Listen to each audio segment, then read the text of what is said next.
guys, welcome back to another edition of Rock's Garage.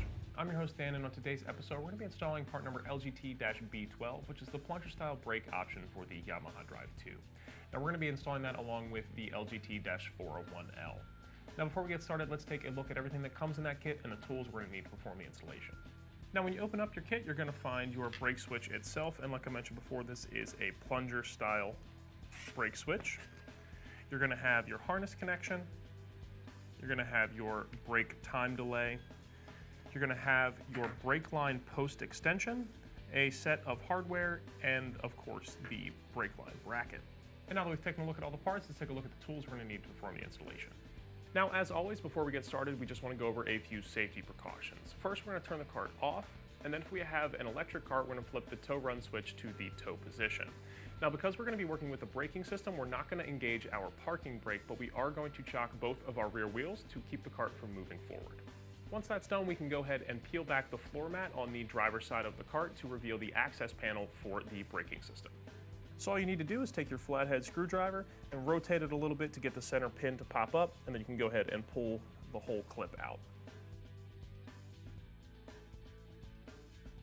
And then once these 4 pins are removed, we can take the floor mat and fold it back. Now that's going to give us access to the pedal group panel, so we can go ahead and remove that as well.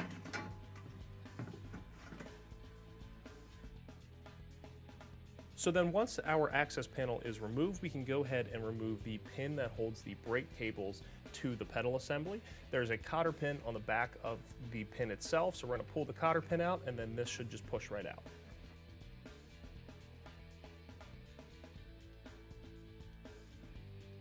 And now with the old pin removed, we can go ahead and install our new extended pin using the spacers and the cotter pin provided.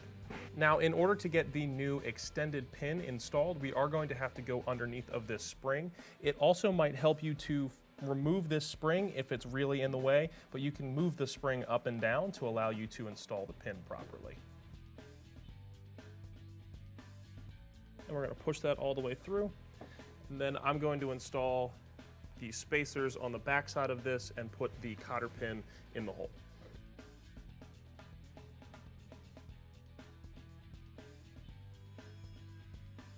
And now with our pin extension installed, we can go ahead and put our new plunger style brake switch onto its bracket. So on the plunger style brake switch, there is an adjustment knob that will allow us to adjust the tension on the switch itself. Now, when we're doing this, we want to make sure that the plunger is not extended when we go to attach it to the pin on the cart, as that will activate the brake switch constantly, and we don't want to do that.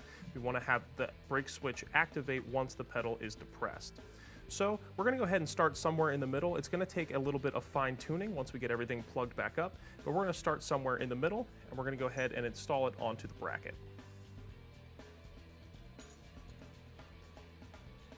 It's going to push through, you'll hear a click, and I generally like to take my wire loom and have it facing up so that I can route it up and over the bracket on the brake pedal group. And then once our switch is mounted to the bracket, we're going to go ahead and install the bracket using the provided hardware and install it on the hole that is on the pedal group. All right, and now I can go ahead and tighten that down.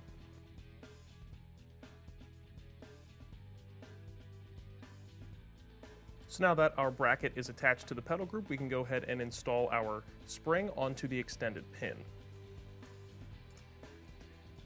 Now I can already tell that that spring is going to be too loose, so I'm going to make the adjustment on the brake switch. So that'll hold, and then I can watch the pedal activate it once I pull. All right. So once the brake switch is installed, we can go ahead and wire in our time delay and hook it up to the harness. Now when you installed your wiring harness, hopefully you routed your brake connector up into the pedal group area of the cart. If not, go ahead and do that now. And then once you've done that, we can go ahead and install our brake connector. So on the time delay, there is a male blade switch, and that is going to go to the female blade connector on the harness. All right. So the ground from the main harness connector is going to go to the ground on the brake switch. That is the 2 black wires. And And then after that, you're going to connect the 2 leftover wires correspondingly. So the red wire is going to go to the red, and the brown wire is going to go to the brown. And now that that's all hooked up, we're going to go ahead and turn the cart back on and just check that everything works before we go ahead and permanently mount anything and reinstall the pedal group cover. And now that we've verified that everything works, we're going to go ahead and turn the cart back off and then clean up the wiring inside the pedal group compartment, making sure that everything stays out of the way of any moving parts. Now, if you wanted to permanently mount your time delay underneath of your pedal group, you could go ahead and drill a 1/4 inch hole and mount that somewhere underneath of the pedal group. I'm not going to do that because I don't want to drill holes in my cart, so I'm just going to zip tie it into place and secure it out of the way.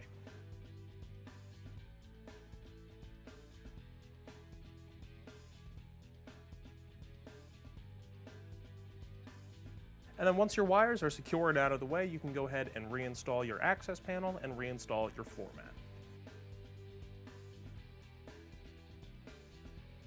And then once you've reinstalled your access panel and reinstalled your floor mat, that's going to complete the installation for part number LGT-B12.